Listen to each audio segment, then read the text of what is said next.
Jumat pekan lalu, Panitia Seleksi Calon Pimpinan KPK mengumumkan daftar calon yang telah lolos seleksi administrasi. 194 calon dari 611 yang mendaftar dinyatakan lolos tahap seleksi administrasi dan harus mempersiapkan diri ke tahap seleksi selanjutnya. Sebagian besar calon pimpinan yang lolos adalah pria berprofesi sebagai advokat dan berasal dari luar ibu kota Jakarta. Selain itu, sejumlah nama yang cukup dikenal publik termasuk calon yang lolos yakni pejabat KPK, pejabat negara, serta kader partai politik. Tak ketinggalan, 5 polisi aktif dan purnawirawan pun siap mengikuti seleksi tahap kedua. Salah seorang di antaranya bahkan didukung Wakapolri yang sempat bermasalah dengan KPK karena kasus dugaan korupsi dan penyalahgunaan wewenang pejabat negara. Respon pun langsung muncul dari aktivis anti korupsi. Keterlibatan Korps Bayangkara di seleksi calon pimpinan KPK dikhawatirkan tidak objektif, terlebih saat memeriksa rekam jejak calon yang berlatar belakang polisi. Lantas bagaimana dengan calon pimpinan lain yang jejak rekamnya di upaya pemberantasan korupsi belum pernah tercatat? Apa saja saran yang akan direkomendasikan lagi ke panitia seleksi demi menghasilkan pimpinan KPK yang ideal? Bagaimana juga kesiapan panitia seleksi menyelesaikan tugas mereka sekaligus memenuhi harapan publik sampai akhirnya daftar calon pimpinan diserahkan ke Presiden Jokowi pada akhir Agustus mendatang? Bisakah 9 Sri Kandi mencapai target yang mereka emban? Untuk membahas figur ideal di KPK, kita akan membahasnya dengan narasumber yang sudah hadir di studio Berita 1 pagi ini, Wakil Koordinator Indonesia Corruption Watch, Agus Sunaryanto, dan kita juga akan mencoba menghubungi Ketua Panitia Seleksi Calon Pimpinan KPK Destri Damayanti melalui sambungan telepon. Dan pemirsa, kami juga mengundang Anda untuk memberikan komentar lewat SMS ke 0811-833-5551 atau melalui pesawat telepon di nomor 021-529-00308 atau 021-529-00311. Nanti kita akan coba tampilkan kembali komposisi mereka yang lolos di tahap administrasi. Saya langsung ke Mas Agus. Mas Agus, ini kalau kita melihat proses seleksi calon pimpinan KPK, kita berharap pimpinan KPK yang akan ada nanti adalah tentunya lebih baik dari pimpinan yang sebelumnya dan tidak ada masalah seperti yang terjadi saat ini gitu. Nah, apa yang perlu dicermati supaya pimpinan KPK yang terpilih nanti betul-betul pimpinan KPK yang berani, kuat dan tidak bermasalah? Iya, menurut saya memang harusnya setiap periode itu akan semakin baik. Punya keberanian, punya integritas dan lain-lain gitu. Tapi yang menurut saya yang harus di-stressing saat ini adalah karena KPK sedang posisinya juga dalam kondisi yang sangat bermasalah gitu ya. Ada badai yang begitu kuat. Menurut saya Pansel jangan memberikan keistimewaan tertentu representasi lembaga. Misalnya contohnya adalah representasi dari kepolisian dan kejaksaan. Menurut saya ini harus jadi pegangan kuat karena ketika Pansel kemudian seolah-olah memiliki paradigma bahwa harus ada wakil dari kepolisian atau kejaksaan di institusi KPK.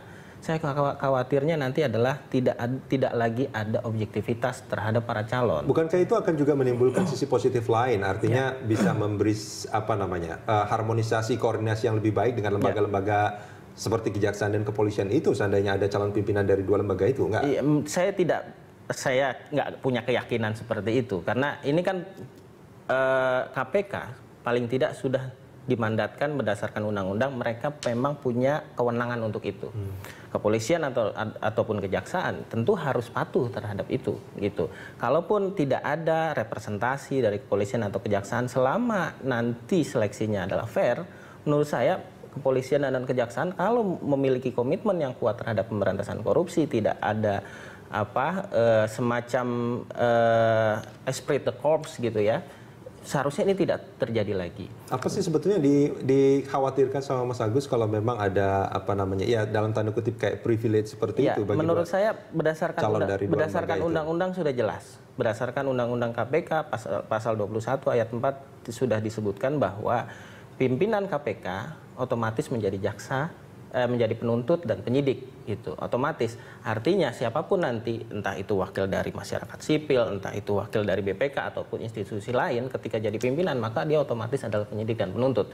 Jadi tidak perlu lagi representasi dari dua institusi tersebut. Nah, kemudian yang kedua, untuk menjaga fairness, kompetisi yang benar-benar adil buat semua para calon. Kami bukan antipati terhadap kepolisian atau kejaksaan, tapi kita mengharapkan ada kompetisi yang benar-benar adil, ada fairness itu. Bukankah ini kan pimpinan KPK ada 5 ya? Bukankah juga akan lebih ideal kalau dari 5 anggota itu, dari 5 pimpinan itu juga terdiri dari berbagai elemen gitu, termasuk juga jaksa, polisi di sana ada juga, mungkin juga ada aktivis. Anti korupsi segala macam, bukankah kita berharap idealnya seperti itu, tapi lagi-lagi ini kan basisnya nanti bukan lagi hanya sebatas background, tapi kompetensi, kapasitas, keberanian, rekam jejak. Kalau semua calon itu kemudian secara ideal ternyata memang ada wakil dari kepolisian atau kejaksaan, no problem.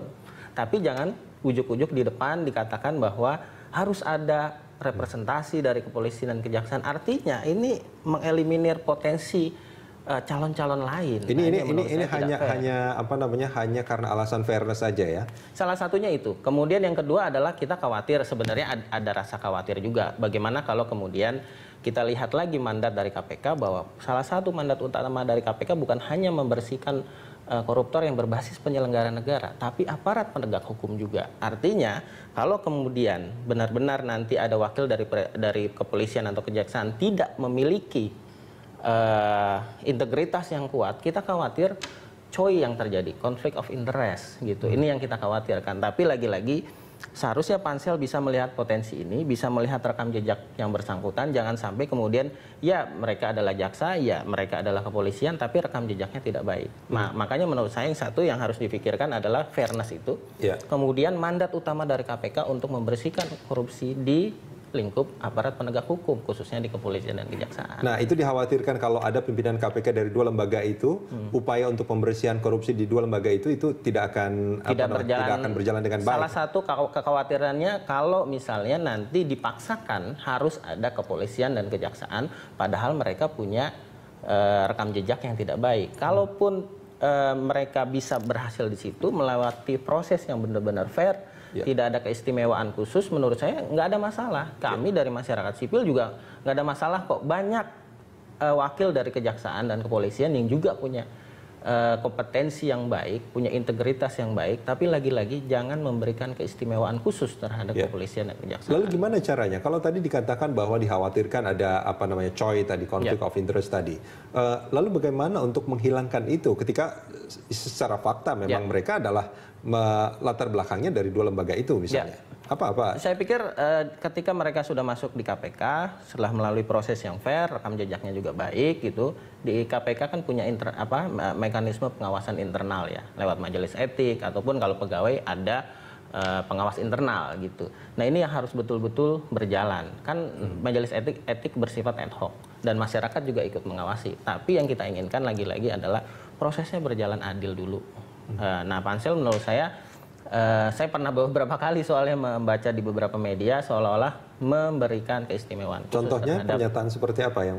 Ya harus ada wakil dari kepolisian dan kejaksaan. Ini menurut saya agak-agak bias menurut saya kalau dari awal sudah memberikan itu, bahwa nantinya di KPK ada penyidik atau penuntut dari kejaksaan atau kepolisian itu nggak ada masalah gitu. Tapi jangan kemudian memberikan jalan lapang dibandingin dengan yang lain gitu. Menurut saya nggak. Mas Agus, tadi Anda mengatakan bahwa gimana caranya supaya konflik of interest itu tidak terjadi dengan pengawasan internal. Nah, sebelum mereka menjadi pimpinan KPK, sebelum ini menjadi urusan pengawasan internal gitu, apa yang harus dilakukan oleh pansel saat ini supaya paling tidak di awal sudah bisa dikatakan bahwa orang ini memang tidak akan memiliki konflik of interest jika nanti suatu hari berhubungan dengan lembaga di mana dia pernah berada di sana.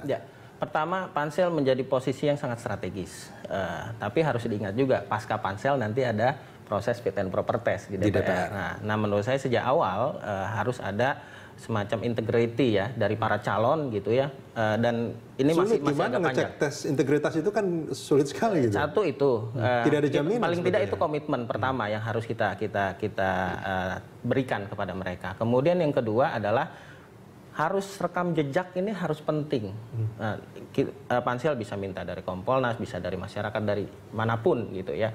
Nah, untuk menghindari itu lagi-lagi masyarakat. Kalau kemudian mereka benar-benar nanti bisa menjadi calon pimpinan. Tapi sekarang kan masih terlalu prematur lah, terlalu prematur. Kita sih berharap benar-benar ke depan tantangannya KPK harus benar-benar punya pimpinan yang punya latar belakang yang variatif betul gitu.